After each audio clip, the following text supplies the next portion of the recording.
The title of this article is, I hate the modern world so much, I would rather have been raised by wolves.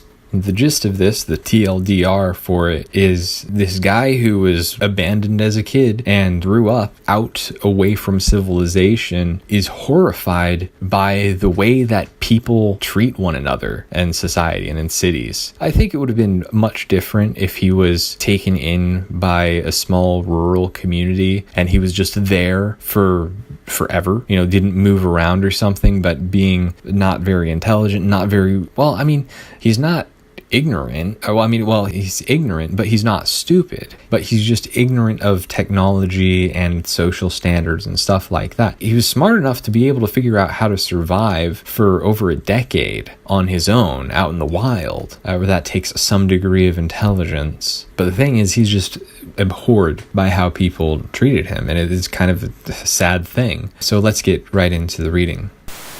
If I have to deal with one more overeducated coward and listen to one more litany of high culture from one more deeply neurotic, anxious, and unhappy bug person who does not know the basics of being a man, I'm gonna snap. Write a long rant disguised as an inside article and probably bore the audience and piss off my editor by not writing news. I am tired of pussies, of lazy degenerates who don't even know what it means to work, but know what carbon dating is. Seriously, who needs to know this shit? Face it, reader, you know what carbon dating is. You've never used the information, and you never will. How much graffiti like that do you have in your brain? 13 years of basic education just to get to the point where you can go to a university and maybe finally learn something, but probably not, and just memorize more useless crap. Knowledge is not a gift. Knowledge is a burden. I would have rather been raised by wolves. An excellent intro. Oh, and just to mention, the writer of this article is Luis Castillo. Again, this is from the Daily Stormer. This is from August 30th, 2018, and the link's going to be in the description. So then he has a block quote from The Guardian. Abandoned as a child, Marcos Rodriguez Pantoja survived alone in the wild for 15 years, but living with people proved to be even more difficult. Living with people proved to be more difficult than living in the wild with wild wolves. Let that sink in. People in modern society today are more difficult to get along with than wild wolves are. I know it's a bit of hyperbole going on there, but there really is a point to be made. The first time Marcos Rodriguez ever heard voices on the radio, he panicked.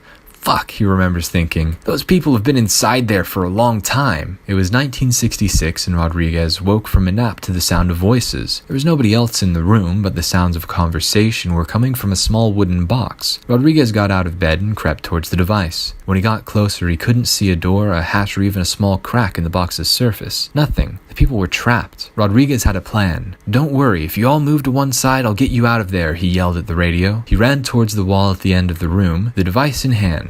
There, breathless and red in the face, he held it high above his head and brought it down hard against the brick wall in one violent swing. The wood splintered, the speaker popped out of its casing, and the voices fell silent. Rodriguez dropped the radio on the floor. When he knelt down to search through the debris, the people weren't there. He called for them, but they didn't respond. He searched more frantically, but they still didn't appear. I've killed them, Rodriguez bellowed, and ran to his bed where he hid for the rest of the day. Lol, what a retard am I, right? Trying to help people spontaneously? Lol, I can't even. Literally, why? What a noob. Besides, he could get sued. It's better to just mind your own business, fellow bugmen. Don't be like this idiot. Continuing the block quote. Rodriguez was in his early 20s. He did not have any learning disabilities. Indeed, there was nothing to suggest his intelligence was below average, but he was ignorant of the most basic technology because between the ages of 7 and 19, according to his own testimony, Rodriguez lived alone, far from civilization, in the Sierra Morena, a deserted mountain range of jagged peaks that stretches across southern Spain. His story is that he was abandoned as a child of 7 in 1953 and left to fend for himself. Alone in the wild, as he tells it, he was raised by wolves who protected him and sheltered him. With no one to talk to, he lost the use of language and began to bark, chirp, screech, and howl. Oh yeah, the fur fags would have a field day with this one, all right. But then again, I bet this guy absolutely hates furries because he's not like a fetishist or anything. He's a survivalist. And there's nothing further from a furry than a fucking survivalist. Do you think that the furry phenotype would be able to survive out in the wild? Yeah. Furryism is a delusional psychosis that is enabled by the niceties of modern society. A lot of escapism bullshit is enabled by having so much that's provided for you, so much that's easy to access. The lack of a struggle to survive, the lack of the necessity to improve oneself, to appreciate life for what it is even. But we've gotten so nihilistic that, well, what is there to appreciate? Well, and if you don't have a place where you belong, if you don't have people who matter to you, then there doesn't really feel like there's much out there to appreciate. So it is kind of a miserable existence for a lot of us. But you can't let the black pill get to you. I mean, you can keep improving yourself instead. You can keep reaching out to try and form those meaningful connections. And that's a lot of what traditionalism comes down to in a way, is wanting to bring back that sense of belonging in our societies, in our communities. But those healthy connections are very few and far between in modernity. So the guy that was raised by wolves didn't develop a proper use of language initially and howled like a wolf. 12 years later, police found him hiding in the mountains, wrapped in a deerskin and with long matted hair. He tried to flee, but the officers caught him, tied his hands, and brought him to the nearest village. Eventually, a young priest brought him to the hospital ward of a convent in Madrid, where he stayed for a year and received remedial education from the nuns.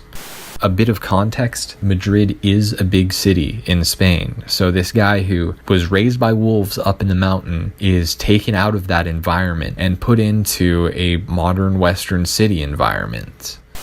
End of block quote. Was he better off, or did they just throw him into a world of madness, abuse, and misery? Let's find out. Another block quote from The Guardian.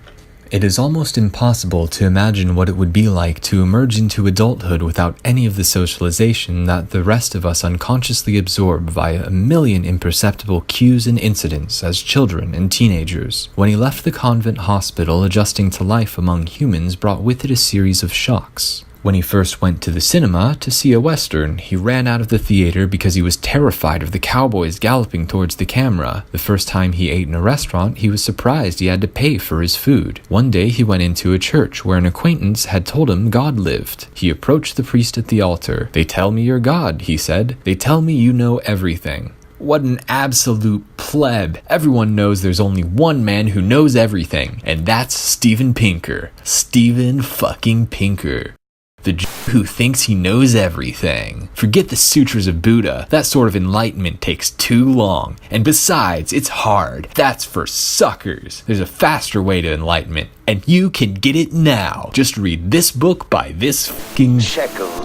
In the 50 years since he was found in the wilderness, Rodriguez has struggled to get a handle on society's expectations. He lived in convents, abandoned buildings, and hostels all over Spain. He worked odd jobs on construction sites, in bars, nightclubs, and hotels. He was robbed and exploited. People took advantage of his unworldliness. Some people did try to help him, but most found him awkward and uncommunicative, and he was largely shunned by society. For most of my life, Rodriguez told me, I had a very bad time among humans. He found it difficult to look me in the eye and stared intensely at the ground whenever he spoke. He would make a joke and laugh at himself, only to lose his confidence almost immediately and retreat behind his sheepish, diffident grin. He was friendly and talkative, but he seemed overly conscious of my reaction to everything he said.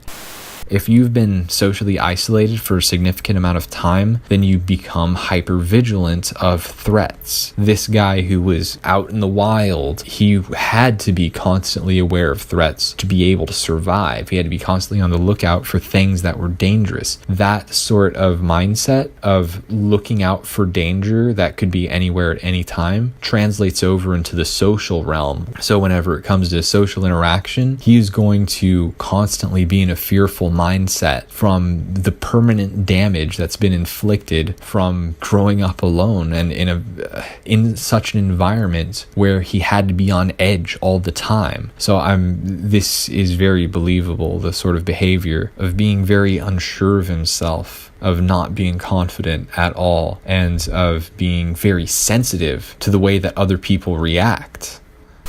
He was friendly and talkative, but seemed overly conscious of my reaction to everything he said. If I looked confused, he was visibly discouraged, and if I was enthusiastic, he was suddenly excited and energetic.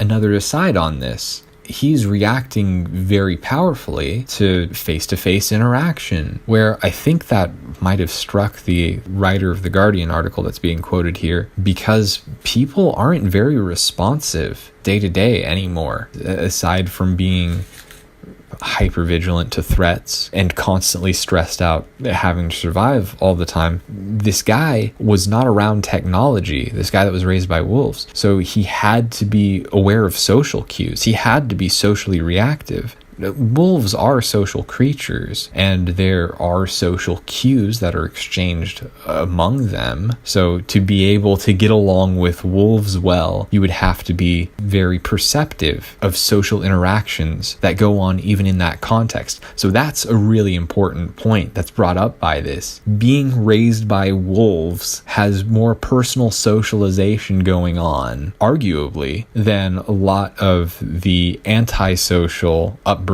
our technology seduced people today are surrounded by and are just engulfed by. In his company, you cannot help realizing that our daily interactions are eased by a stream of visible signals, a kind of silent language that we all understand, which you don't even notice until it's absent. Quote, Marcos can first seem unknowable and difficult to help, Jose Xantos, one of his friends in the village, had told me, but once he gets to know you and you him, he is a very loyal person. Rodriguez drew a lighter towards his cigarette and struck. I'm still amazed by these things, he chuckled, pointing at a large collection of lighters on a nearby shelf. If you only knew the lengths I went to make fire back then. On the desk behind him is a pile of cuttings from Spanish newspapers with headlines such as The Wolfman of the Sierra Morena and Living Among Wolves, mementos of a bewildering new period in his life. See? Now he has cigarettes. That, my friends, is progress. Life status improved.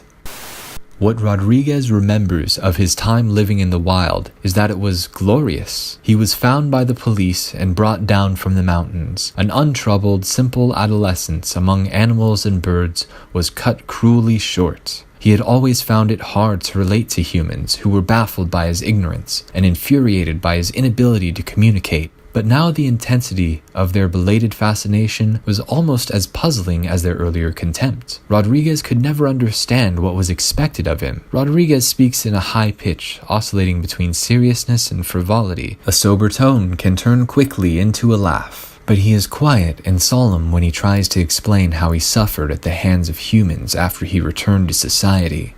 I was constantly humiliated. Among people, I learned to hate and to be embarrassed. Slowly, he began to hate them. Another block quote is here from John Taylor Gatto, dumbing us down, the hidden curriculum of compulsory schooling, and here's the quote. That seemed crazy on the face of it, but slowly I began to realize that the bells and the confinement, the crazy sequences, the age segregation, the lack of privacy, the constant surveillance, and all the rest of the national curriculum of schooling were designed exactly as if someone had set out to prevent children from learning how to think and act, to coax them into addiction and dependent behavior. And a big part of this dependent behavior that I'd like to expand on a bit is socially dependent behavior, falling in line to what's popular, going along with the crowd. And there is a certain degree to which you should go along with what's popular, in the sense that what's popular is supposed to be, it would make sense that what's popular is the right thing to do. You know, if your people had a healthy sense of culture and tradition and a sense of righteousness and justice and doing doing things well for one another instead of trying to get one over on each other. But that sort of cutthroat mentality of it's all about me. Not to make a boomer tier argument here about it's just the me generation, it's the selfishness. There's no social cohesion that would make it make sense to have any sense of allegiance to a greater good. There is no bigger group that you're allowed to be part of. There's no greater sense of belonging to guide moral behavior. That's another thing. We're coming back to religion again. Religion serves the purpose of having a purpose to have moral behavior. When you're just an isolated, atomized individual, it all comes down to whatever pleases you. And when you have a whole bunch of selfish assholes in one area, nothing good comes of it.